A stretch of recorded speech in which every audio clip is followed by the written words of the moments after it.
মাঠে গড়ালো Asian Cup বাছাইয়ে Bangladesh Singapore match. Full house স্টেডিয়ামকে হতাশ করে প্রথমার্ধে লিড নিয়েছে সফররতরা। এই মুহূর্তে জাতীয় স্টেডিয়ামে আছেন সহকর্মী পারভিন আখতার এবং খুলনায় আছেন আব্দুল্লাহ আল মামুন রুবেল। শুরুতেই যাচ্ছি পারভিনের কাছে।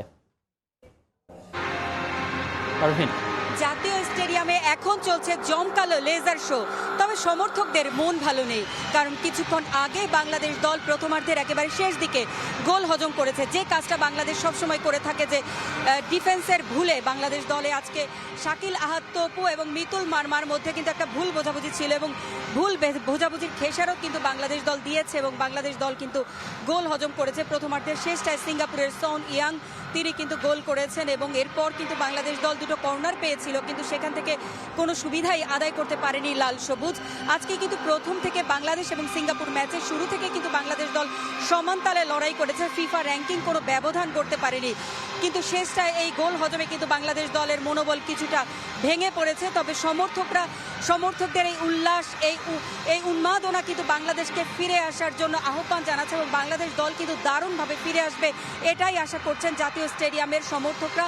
আজকে কিন্তু বল দখলে, যদি আমরা বলতে চাই যে বল দখলে কিন্তু বাংলাদেশ সিঙ্গাপুর প্রায় কাছাকাছি ছিল, কিন্তু কাজের কাজ সেটা কিন্তু সিঙ্গাপুর শেষ মুহূর্তে এসে করে ফেলেছে। আজকে কিন্তু আরও একটা ম্যাচ হচ্ছে এশিয়ান কাপ বাছাইয়ের, সেটা ভারত এবং হংকংয়ের মধ্যকার ম্যাচ।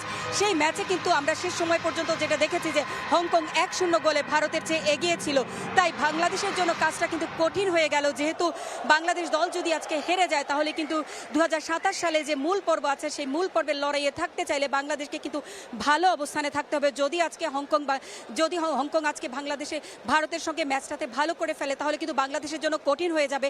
আমরা শেষ খবর পাওয়া পর্যন্ত দেখেছিলাম যে হংকং দল 1-0 গোলে ভারতের বিপক্ষে এগিয়েছিল। তো বাংলাদেশ দল কিন্তু আজকে গোলের বেশ কয়েকটা সুযোগও পেয়েছিল, সমিত সোম এবং ফাহমিদুলকে আমরা দেখেছি। তো চেষ্টা করেছে বাংলাদেশ, কিন্তু শেষ পর্যন্ত গোল হজম করেছে। দ্বিতীয়ার্ধের সময় আছে, দেখা যাক ঘুরে দাঁড়াতে পারে কিনা বাংলাদেশ। তো আমার সঙ্গে আছেন সহকর্মী, খুলনা থেকে যোগ দিবেন সহকর্মী আব্দুল্লাহ আল মামুন। আমরা যাচ্ছি খুলনায়। এশিয়ান কাপ বাছাই ফুটবলে বাংলাদেশ ও সিঙ্গাপুর ম্যাচ ঘিরে সারা দেশব্যাপী যে উন্মাদনা তৈরি হয়েছে, সেই উন্মাদনার জন্য আছড়ে পড়েছে খুলনায়ও। খুলনার শহীদ হাদিস পার্কে বড় পর্দায় খেলা দেখার জন্য আমরা দেখেছি বিকেল থেকেই দর্শকরা এখানে আসতে শুরু করেছেন। এই মুহূর্তে খুলনার শহীদ হাদিস পার্কের পুরো জায়গাটি যেন ছোট্ট এক টুকরা জাতীয় স্টেডিয়াম। এখানকার প্রচুর দর্শক কিন্তু খেলা শুরু হওয়ার সঙ্গে সঙ্গে এখানে প্রতিটি বাংলাদেশ দলের পাল্টা আক্রমণে কিন্তু উচ্ছ্বাস প্রকাশ করেছেন। যদিও বাংলাদেশ প্রথমার্ধে একটি গোল খেয়েছে, তারপরও কিন্তু তারা আসলে প্রত্যাশা করছেন এই ম্যাচের ফলাফল বাংলাদেশের বিপক্ষে আসবে এবং তারা কিন্তু আসলে ম্যাচ জিতবে সেই প্রত্যাশা করছেন, লড়াইয়ে ফিরবে বাংলাদেশ সেই প্রত্যাশা করছেন। আমরা দেখছি এখানে বিরতির পর এক্ষুনি খেলা শুরু হবে সেই অপেক্ষায় রয়েছেন আসলে দর্শকরা। অনেকে আমরা দেখেছি বাংলাদেশের জার্সি পরে এসেছেন, বাংলাদেশের যে লাল সবুজ পতাকা সেই পতাকা নিয়ে কিন্তু আসলে উচ্ছ্বাস প্রকাশ করেছেন এবং পুরো যে হাদিস পার্ক এলাকাটি সেটিতে কিন্তু আসলে আমরা দেখছি যে দর্শকের পরিপূর্ণ হয়ে উঠেছে। খুলনার শহীদ হাদিস পার্ক বাদেও কিন্তু খুলনার আরো বেশ কয়েকটি জায়গায় বড় পর্দায় খেলা দেখানো হচ্ছে এবং প্রত্যেকটি জায়গায় কিন্তু দর্শকদের এই উন্মাদনা আসলে তৈরি হয়েছে। আপনারা জানেন যে কয়েকজন প্রবাসী ফুটবলার বাংলাদেশের একসময় সোনালী ফুটবল যেটি ছিল, যে ঐতিহ্য ছিল, যে উন্মাদনা ছিল, সেই উন্মাদনা কিন্তু এখন আবার ফিরে এসেছে। এখনকার দর্শকরা প্রত্যাশা করছেন বাংলাদেশ তার হারানো দিনের যে ফুটবলের ঐতিহ্য সেই ঐতিহ্য ফিরে পাবে। এখনকার যেসব ফুটবলাররা রয়েছেন অর্থাৎ হামদা চৌধুরী সহ সৌমিত সোম সহ আরো যারা ফুটবলাররা রয়েছেন তারা কিন্তু তাদের কাছ থেকে বাংলাদেশের নতুন যে ফুটবল, নতুন যে উন্মাদনার যে ফুটবল সেটি আসলে প্রত্যাশা করছেন।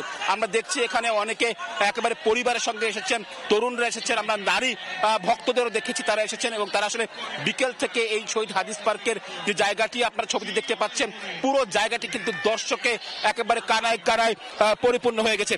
ঠিক যখন কথা বলছি তখন কিন্তু আসলে বাংলাদেশের ফুটবল ম্যাচের দ্বিতীয়ার্ধের খেলা এক্ষুনি শুরু হবে। এখানকার দর্শকরা আসলে অপেক্ষা করছেন, এই ম্যাচটি থেকে তারা প্রত্যাশা করছেন বাংলাদেশ ঘুরে দাঁড়াবে এবং তারা ফলাফল তাদের পক্ষে তারা এই প্রত্যাশা করছেন। তো আমার কাছে এই ছিল খুলনা থেকে বাংলাদেশ সিঙ্গাপুর ম্যাচের বড় পর্দায় খেলা দেখানো নিয়ে সবশেষ।